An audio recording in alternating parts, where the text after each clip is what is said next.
What's up, everyone? So, today we're talking the coveted next gen console, the Sony PlayStation 5. And more importantly, as the headline indicates, why it's not as great as you may think it is. As having my disk drive edition PlayStation 5 since launch day, ordered direct from Sony's exclusive invite, I've had enough time to really evaluate the pros and cons, and have given enough time to see if the cons would eventually be addressed and course corrected. Which, no, not really. They haven't been. So let's get into the pros first. We've got 4K native resolution with excellent graphical capabilities and true ray tracing, which looks phenomenal, as well as the high speed SSD, basically eliminating load times or cutting them down dramatically. And the biggest unique feature of this next gen hardware would be the DualSense haptic feedback controllers, which, in all honesty, feel truly next gen. I mean, they add to the immersion and function incredibly well when implemented. And that's where the cons begin. Let's focus on that last sentence. When well implemented in regards to the DualSense controller. You see, Astrobot, the free baked in game on every PS5 console, utilized this feature to its absolute fullest potential. It's truly amazing just how immersive and responsive the haptic feedback feels from the DualSense, proving that it's capable of doing exactly what it was made to do. And it does it exceptionally well. The problem is that I can't think of many other titles that seem to utilize it as well, with possibly the exception of Ghost of Tsushima, which, wow, Tripwire's implementation of DualSense haptics made the PS5 upgrade director's cut well worth the asking price. I mean, I can literally feel my katana sing when wielding my blade. Also, Metro Exodus PS5 Enhanced Edition is pretty cool. The manual pump air rifle really feels like you're pumping pressurized air into your weapon. Aside from those titles, I haven't noticed anything notable from any of the 35 to 40 plus titles that I currently own on PS5, further than basic trigger haptics when firing guns, or a slight rumble when racing cars. It all feels underused and more of an afterthought from developers instead of a forethought, which make it seem more like a gimmick rather than a core immersive element to their game design. And that sucks, because when it's used well, it makes a notable improvement on being immersed in your game. But enough about that. Let's just get into the real problems now. You see, I feel the main interest in the PS5 is just pure FOMO, or fear of missing out. Due to the scarcity and chip shortage, millions of gamers still can't seem to find one without having to shell out absurd amounts of money to the fucking scalper pricks. You see, where a $500 system ends up costing them $1,200 or more. And people will pay it. Why? Because FOMO. That's why. Which is fucking stupid, but I guess I understand it. I guess. But is it worth it? No, it's not. In fact, I decided to do this video finally because I'm tired of biting my tongue on it. I really didn't even want to do this video because I already know the backlash that I'm going to get by the fanboys or those assuming that I made this just for controversial clicks, which isn't at all the case. You see, I don't give a fucking shit about clicks. Fuck, I don't even have 1,000 subscribers yet. And if I gave a shit, wouldn't saying words like shit get me in trouble? You see, because YouTube's algorithms ensure that people like me, who are genuine and not some butt-sucking monetary whores, don't make them money, can't get ad placement, and thus my content gets virtually buried. What, you don't believe me? I can prove it. My main content that I make are 2 long on-running series. Best of PSVR and PSVR Hidden Gems that you should play. I am the only content creator on YouTube with those title names in my videos. Hundreds of videos that I've made. Go ahead and search for either of those terms. Best of PSVR or PSVR Hidden Gems you should play. And nothing of mine will be the top results. Nothing. In fact, several videos that have nothing to do with that search will be placed above any of my videos. Scroll down past like 100 fucking non-related videos and you may find 1 or 2 of mine. So yeah, no. This isn't for controversy clicks. I doubt 5 people will even like this video, but fuck it, I don't care. I wanted to speak my mind as a consumer of this product and as an actual gamer who's had every PlayStation console since PlayStation 1. My opinion matters too. So here I am. Sorry, going off on a tangent of sorts. Okay, so back to the PS5. Is it as good as you believe it is? No, probably not. Why not, you ask? Well, it's a bit of a long list, and without sounding too negative or completely shitting all over it, I'll do my best to explain. See, my main issue is going to be an issue that most people won't even give a single shit about. And I understand that. This is an issue for me and people like me who enjoy the medium. That medium being 3D Blu-ray movies. I love 3D. I collect 3D Blu-rays and own close to about 400 titles. This love of 3D started when I got my PS4 Pro and PSVR headset and then realized that I could watch 3D Blu-rays using the VR headset. It was cool as hell, I thought. So I bought a 75-inch projection 3D TV and a 55-inch 4K 3D TV. Which, if you didn't already know, the visual fidelity and 3D pop-outs are far better on an actual 3D TV than they are in the PSVR headset. By far. I'm just saying that and throwing that out there for those who might not know that. But yeah. So anyways, I grew this huge selection of 3D Blu-rays, which Sony owns. I mean, they literally fucking own the 3D Blu-ray tech.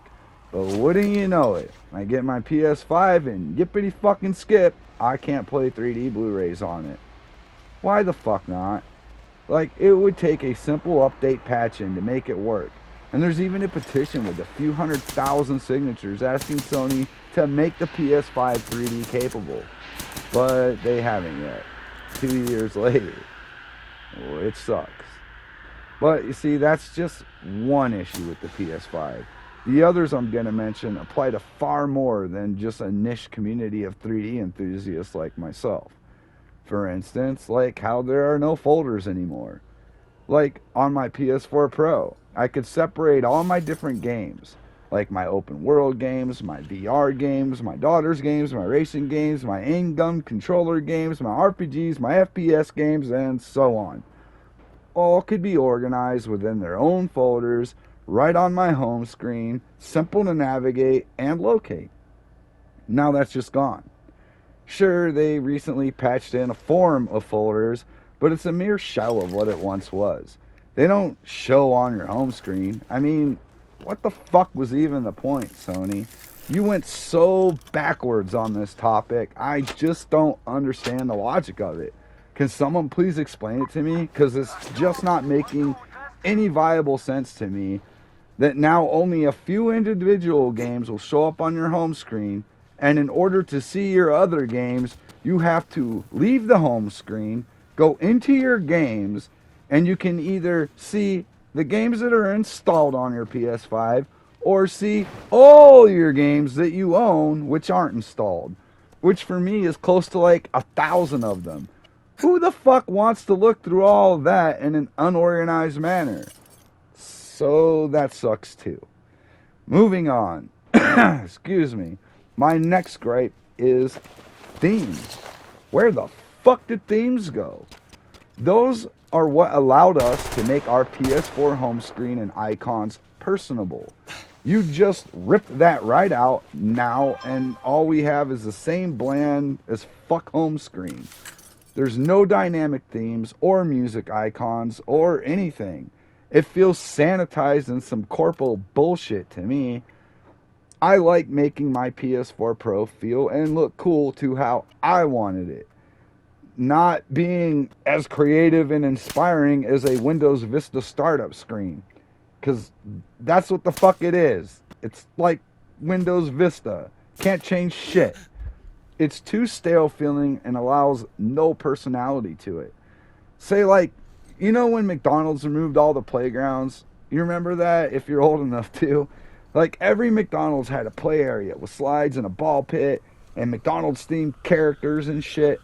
It made eating there being fun for a kid. And then they removed them all and it lost that fun to be there factor. That's basically what Sony did to themes. They were the play area for our home screens, and they went and killed it. So now that fucking sucks.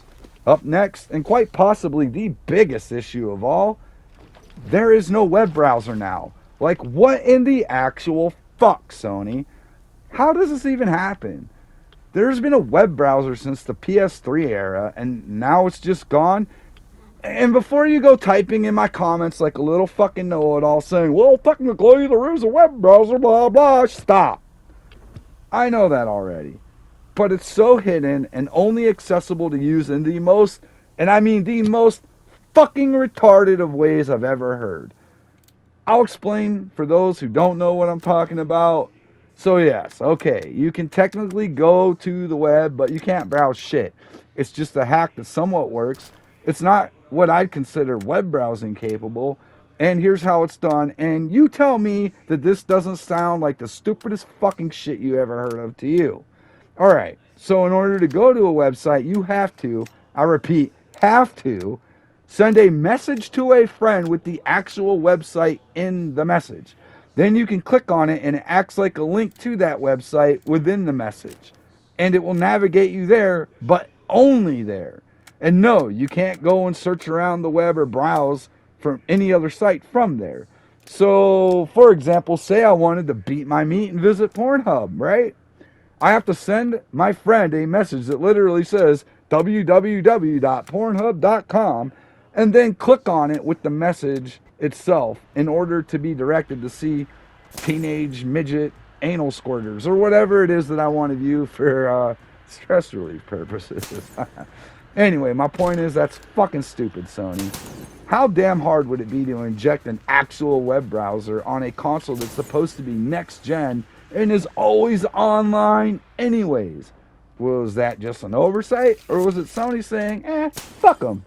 Like, I get it. If you want to browse the internet, there are PCs. But just because this is a console doesn't mean you can't compete or at least maintain, add, and improve the features that we had in the past console generations. Not just delete them entirely, though. I don't know. Like, that one irritates me and it sucks balls. And, like, what really sucks is everything I have mentioned so far can all be provided, improved, or implemented with a simple fucking update patch that Sony clearly doesn't think is beneficial to its customer base for reasons unknown. Why isn't Sony making this next-gen game system as nice, feature-wise, as the last-gen gaming system? Like, that shit seriously perplexes me. But I'm not even done yet, so moving on. Next up, we're going to talk Share Factory. Why? Because that's what I use for all my content. Every video I have made for this channel regarding gaming has all been mixed, edited, and uploaded on my console using Share Factory. I don't own a PC, and I'm honestly pretty PC illiterate. I've only ever gamed on console since I was 4 years old. So the PS4 version of Share Factory is amazing. I love it. I use it frequently. But the PS5 version of Share Factory is straight up fucking dog shit, man. There are less options than previously, and they really fucked up on the audio layover editing portion. You see, like, on the PS4, I can hear the background gameplay while I record my vocal additions over top the gameplay. I could then set the separate volume levels and know when audio cues are coming up, so I knew when to speak my part. Well, that's all gone now.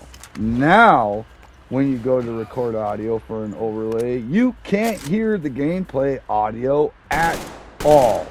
It's entirely muted. You can't hear shit, meaning you can edit the volume levels correctly because you can't listen to it all together. Again, what the fuck, Sony? This is incredibly problematic, and it makes my content sound like shit, in my opinion.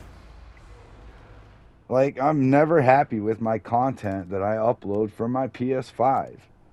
It's painfully obvious when I use the PS5 version of Share Factory too, because my audio just sounds fucking terrible. And my audio to visual cues are completely off at times. Because I can't hear the gameplay and I can't watch it either. Because I need to be able to read my dialogue in order to record said dialogue. So I essentially depend on the gameplay's audio to make sure that my layovers are in sync with what's happening on screen. But now I can't. It's very apparent if you watch my review on, say, Wanderer VR, or even the video I just did on Destroy All Humans 2 Reprobed.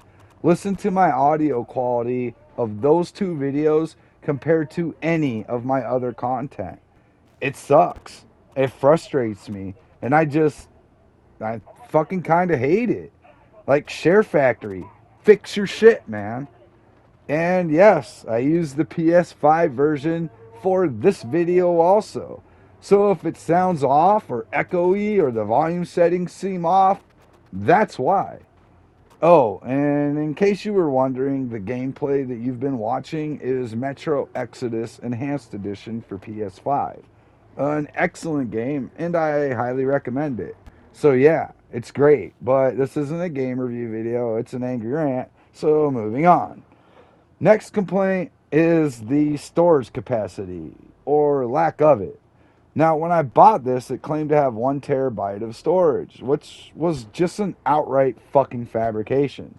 What they fail to tell you is nearly half of that storage is already used and consumed by file data and userware that you cannot delete. So my 1 terabyte storage was literally like 640 gigabytes out the box. Which, okay, that may not sound too bad. 640 gigs is a lot. But when games like Call of Duty or Cyberpunk 2077 take up over 100 plus gigabytes, that means after about 5 to maybe 10 games tops, you can't fit anything else on it. And there is no external storage option. Like on my PS4 Pro, where I have not only the 1 terabyte internal storage, but also I have 2 4 terabyte external hard drives hooked up to it, which work in tandem seamlessly with the console. I don't have to delete and then reload shit. It's all just there, all the time. All 500 plus of my PSVR titles and the 400 plus flat titles that I own are all at my disposal at any given time. Not on PS5 though. Once you eat up your 600 gigabyte storage, all you can do is either delete existing games to download the new ones, or shell out anywhere from $200 up to $500 for an additional internal solid state hard drive to access more storage. And that's it. There are no other easy storage solution options. Now, I know this video sounds like I'm just shitting on a first world problem, right? Oh, poor me with my next gen system that hardly anyone else can get, and here I am complaining about it, right? Well, not really. I do like my PS5, but these issues are what keeps me from being able to truly move on from last gen. In fact, I use my PS4 Pro way more than I do my 5. Like, way more. So, I am making this hoping that Sony eventually addresses these issues and implements them, as well as hoping to see more game developers actually utilize the DualSense the way it was made to be, not just adding force feedback to the triggers and then calling it a day. It has so much more potential than that. And if you're going to charge 70 plus on next gen AAA titles, then do the fucking work to make it worth it, like Ghost of Tsushima did. Anyways, that's my rant. I am looking forward to PSVR 2. And perhaps when that releases, some of my complaints will be remedied. But I'm not holding my breath on it. But thanks for indulging me and hearing me out. And if you have anything more to add to the conversation, drop a comment. I always read the comments. And I'd like to know what you guys think too. Also, make sure to subscribe to the channel and like the video, as it helps my content get exposure. And like a teen girl with daddy issues, I desperately seek more exposure. So thanks for helping me with that if you did, and if not, whatever, hope you get syphilis or some shit. Anyways, also you can share my video. That helps too, I think. Now, I'm sure at least 3 or 4 other people besides you might watch it if you share it. Anyways, that's it for today. I'm still finishing my top 25 PSVR games list, so that will be out eventually. Until then, thanks for watching. Have fun, stay kind, and keep gaming. I'm out, y'all. Peace.